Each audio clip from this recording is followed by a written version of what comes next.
اللہ تبارک و تعالی نے فرمایا کہ یا ایھا الذین آمنو، اے ایمان والو، یہ اللہ تعالی ہمارے ساتھ خطاب فرما رہے ہیں کہ اے ایمان والو، یہ جملہ بڑا زبردست ہے۔ یہ اللہ تعالیٰ اپنے بندوں سے پیار سے بات کرنے کے بعد اگلی بات کا اللہ حکم دے رہا ہے۔ جس طرح ایک والدین اپنے اولاد کو کسی کام کا حکم دیتے ہیں تو پھر والدین پہلے اس کو اے میرے بیٹے میری بات سنو، اس کے بعد وہ حکم دیتے ہیں کہ جا بیٹا فلاں کام کر کے آؤ۔ تو اسی انداز میں اللہ تعالیٰ فرماتے ہیں یا ایھا الذین آمنوا، اے ایمان والو، اگر ہمارے دلوں میں ایمان ہے تو اللہ تعالیٰ ہم سے خطاب کر رہے ہیں۔ اگر ہم اللہ سے محبت کرتے ہیں تو اللہ ہم سے خطاب کر رہے ہیں، اور اسی آپ صلی اللہ علیہ وسلم سے سچی محبت کرتے ہیں تو اللہ ہم سے خطاب کر رہے ہیں۔ کیا کہتے ہیں؟ یا ایھا الذین آمنوا، اے ایمان والو، اگلی بات سنو، اگلا اللہ کا حکم سنو۔ آگے اللہ تعالی ہم سے کیا مطالبہ کرتے ہیں، اللہ تعالی ہم کو کس چیز کا حکم دیتے ہیں، اور ہم نے اس حکم کو سننا ہے۔ صرف ایک کان سے سن کر دوسرے کان سے نہیں نکالنا، بلکہ سننے کے بعد ہم نے اس کو دماغ میں رکھنا ہے، ہم نے اس کو دل میں رکھنا ہے، ہم نے اس کو اپنے وجود میں سانپ کر رکھنا ہے۔ پھر اس کے بعد ہم اس حکم پر عمل کرنے کی کوشش کرنی ہے۔ تو اللہ تبارک و تعالی فرماتے ہیں کہ یا ایھا الذین آمنوا، اے ایمان والو،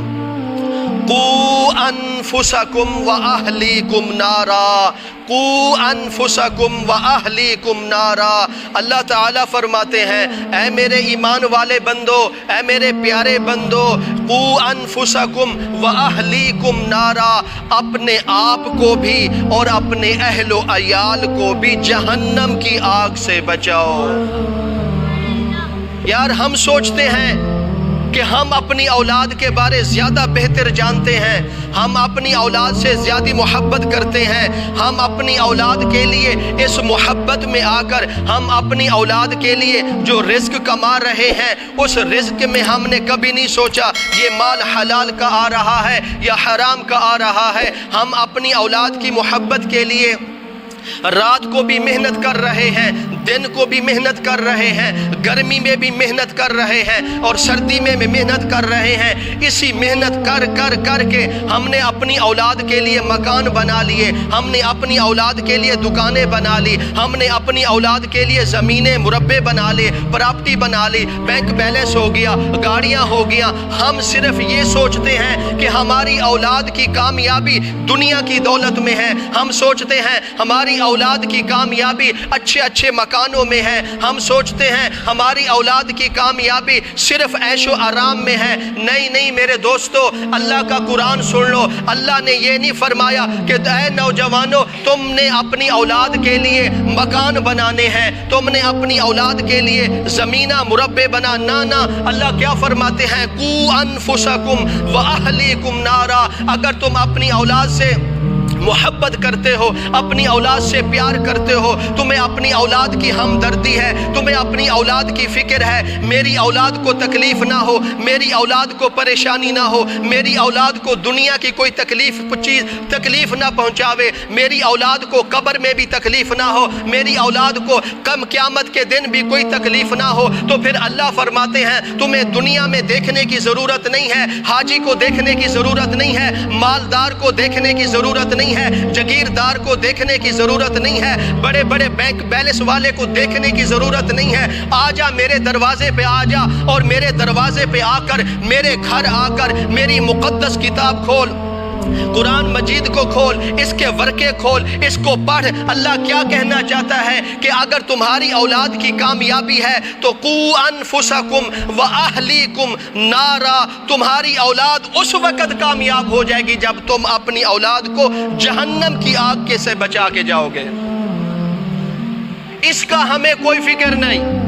بس بینک بیلنس تیار ہو جائے، مکان پراپرٹی بن جائے، اولاد جس پاسے جائے بھائی، نہیں۔ اللہ کا حکم ہے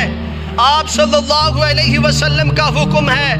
کہ یا ایھا الذین آمنوا قوا انفسکم واہلیکم نارا۔ اگر ہم واقعی حقیقتاً اپنی اولاد سے محبت کرتے ہیں تو اپنی اولاد کو نمازی بنا کے جاؤ، اپنی اولاد کو قرآن کا تلاوت کرنے والا بنا کے جاؤ، اپنی اولاد کو نبی کریم صلی اللہ علیہ وسلم کی سنت پر عمل کرنے والا بنا کے جاؤ، اپنی اولاد کو حسن سلوک سکھا کے جاؤ، اپنی اولاد کو اچھے اعمال سکھا کے جاؤ، اپنی اولاد کو بڑے کا ادب احترام کرنے والا سکھا کے جاؤ، اپنی اولاد کو ہمسایوں کے ساتھ حسن سلوک کرنے والا سکھا کے جاؤ، اپنی اولاد کو رشتہ داروں کے ساتھ رشتہ داریاں نبھانے والا بنا کر سکھا کے جاؤ۔ اگر تم نے اپنی اولاد کی اچھی تربیت کی، اپنی اولاد کو نیکوکار بنایا، تو پھر اللہ فرماتے ہیں قوا انفسکم واہلیکم نارا، پھر تمہیں جہنم کی آگ سے گھبرانے کی ضرورت نہیں، جہنم کی آگ سے ڈرنے کی ضرورت نہیں۔ جہنم کی آگ سے وہ لوگ ڈرے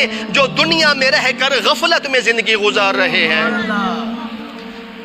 جہنم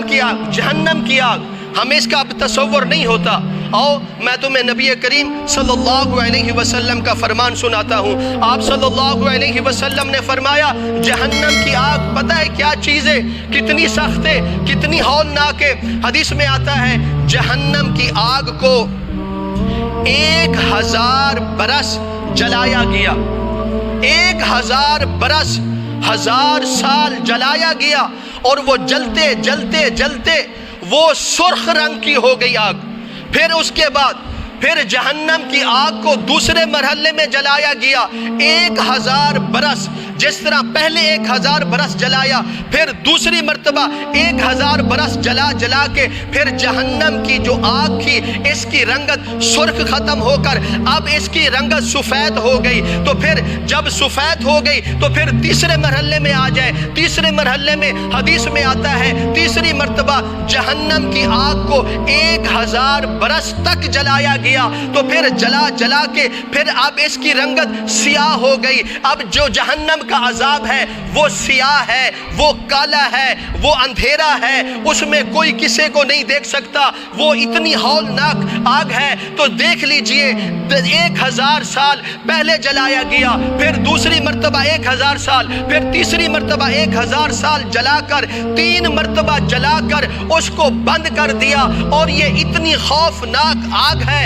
حدیث میں آتا ہے آپ صلی اللہ علیہ وسلم نے فرمایا اگر جہنم کے جو چیخا ہے آگ کا، اس چیخے سے ایک سوئی کے نکے کے مطابق بھی سوراخ کر دیا جائے دنیا میں، تو دنیا سڑ کر سوا ہو جائے گی، تباہ ہو جائے گی، دنیا میں ہریالی نہیں رہ سکتی، دنیا آباد نہیں ہو سکتی، اتنی جہنم کی آگ کی تپش ہے۔ تو پھر دوستو جب ہم جہنم میں جائیں گے تو ہمارا کیا بنے گا؟ کوئی دعویٰ کر سکتا ہے کہ دنیا کے مکان ہمیں جہنم سے بچا سکتے ہیں؟ کوئی دعویٰ کر سکتا ہے دنیا کی دولت ہمیں جہنم کی آگ سے بچائے گی؟ کوئی دعوت نہیں کر سکتا۔ اگر آپ کو مجھ کو کوئی جہنم کے اس آگ سے بچا سکتے ہیں تو یا رب کی رحمت ہے یا کملی والے کی رحمت ہے۔